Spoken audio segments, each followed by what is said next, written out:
कलियुग में मलिनता की प्रधानता रहेगी। शरीर अपवित्र, शरीर को सजाने में प्रियता है, लेकिन पवित्रता क्या है ये ज्ञान नहीं है। शौचाचार की पवित्रता का बिल्कुल ज्ञान नहीं, बस सजाने की प्रियता है। बाहर से चिकना दिखना चाहिए, लेकिन वो पवित्र है कि नहीं उसको ज्ञान नहीं है, बिल्कुल पता ही नहीं शौचाचार का। पशुवत आचरण है, देखने को मिलते हैं। खड़े खड़े लघु शंका कर रहे हैं, मुंह में बीड़ी ऐसे, वही जनेंद्री को छुआ ऐसे कर, ना हाथ धोना, ना आचमन करना, न पैर धोना, बिल्कुल पशुता का आचरण है। भला पवित्र शरीर है तो मन तुम्हारा पवित्र कैसे हो सकता है? तुम्हारे आचरण अपवित्र है, तुम्हारा शरीर पवित्र है। शौच गए वैसे ही, जैसे हाथ धोया उससे साबुन बस ऐसे निकल पड़े, कपड़ा वैसे सब अपवित्र, पूरे घर में वो पूरा घर अपवित्र। तो समझते हैं कि हम बहुत स्वच्छ, बहुत वीआईपी है। वीआईपी का मतलब बहुत अपवित्र हैं, उनको ये ज्ञान नहीं। और एक रंग चढ़ा है नए समय में, जूता मोजा पहनकर भोजन पा रहे हैं।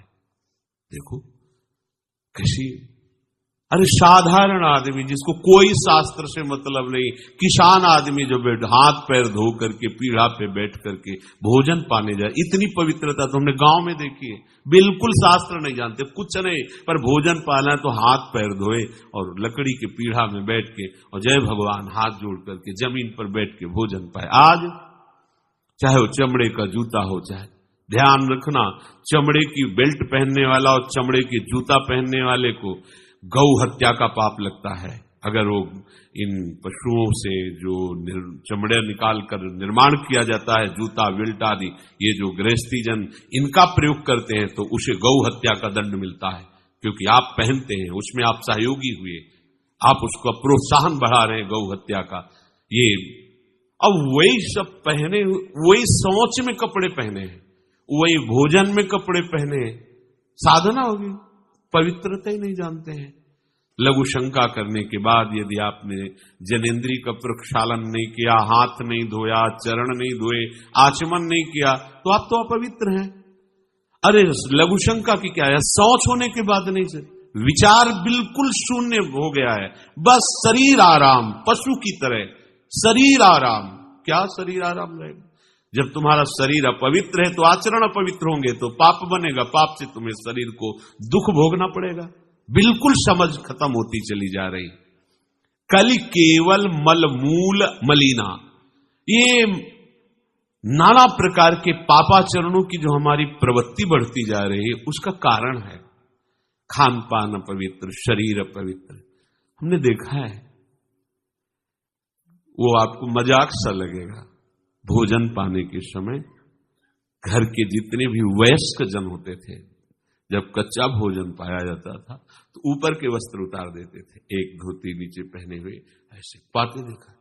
बाद में विचार कितनी पवित्रता, क्योंकि वो कपड़े पहनकर बाहर कार्यों और ऐसे जल लेकर के ऐसे आचमन कर हाथ जोड़कर थोड़ी देर, किसान आदमी, वो कोई साधु महात्मा नहीं, कोई वैष्णव नहीं, किसान आदमी की बात कर रहे हैं।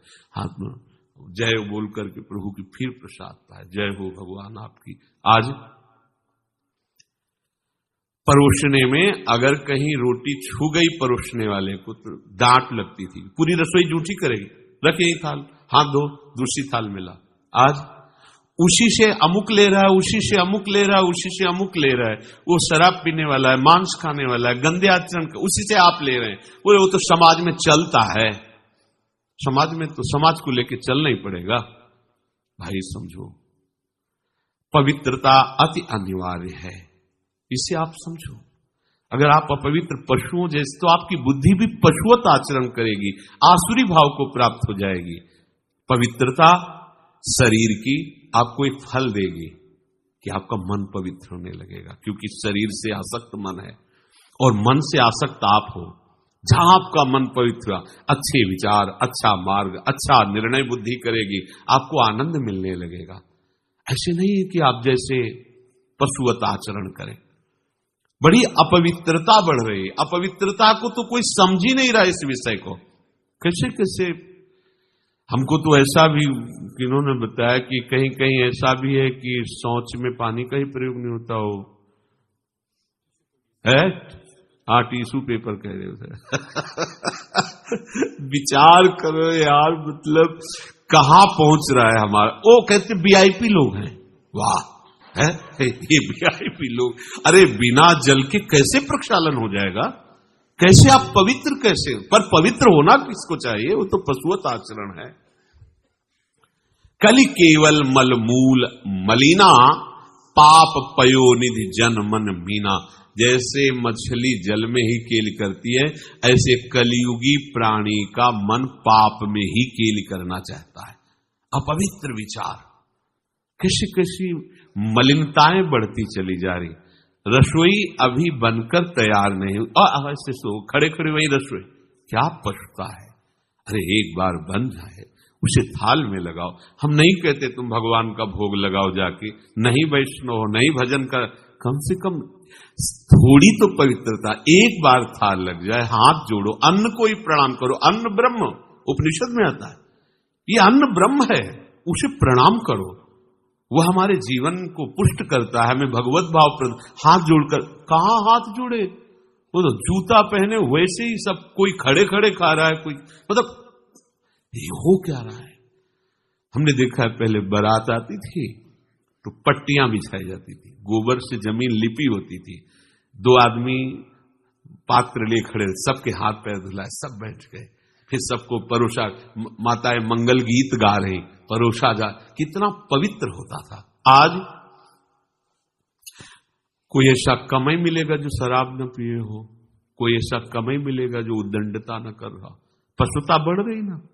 कैसे कल्याण का तो शब्द ही नहीं उनको कि कल्याण क्या, उनका यही कल्याण है, बस जनेन्द्री रसेंद्री की तृप्ति होती रहे, उतना ही वो सब कुछ समझते हैं। गोस्वामी जी कह रहे ये नाम कामतरु है, सब कामनाएं पूर्ण करने वाला है, और ये काल का भी काल है। देखो नाम अगर जिह्वा पे विराजमान है तो अपवित्र पवित्रो वा सर्वावस्थांगतोपि वह यह स्मरेत पुंडरीकाक्षम सवायाभ्यंतर शुचि। बाह्य और अभ्यंतर से पवित्र। पर यदि आपने सदाचार का पालन नहीं किया, शौचाचार का, तो नाम में रुचि होगी नहीं, ध्यान रखना।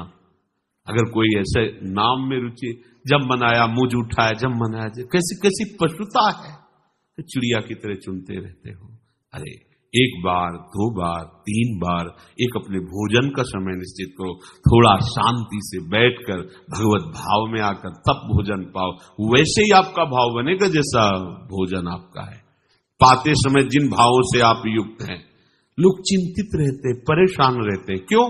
क्योंकि भोजन पाते समय परेशान थे, तो अब वो भोजन का जो रस है ना, वो केवल परेशानी पैदा करेगा। मान लो हमारी बात, ये निश्चित बात, भोजन के समय सारी चिंताओं को छोड़ो, आनंदमय होकर भोजन प्रसाद में भगवत भाव से पाओ, वो भोजन ऐसी बुद्धि पैदा करेगा, आप आनंदित रहोगे।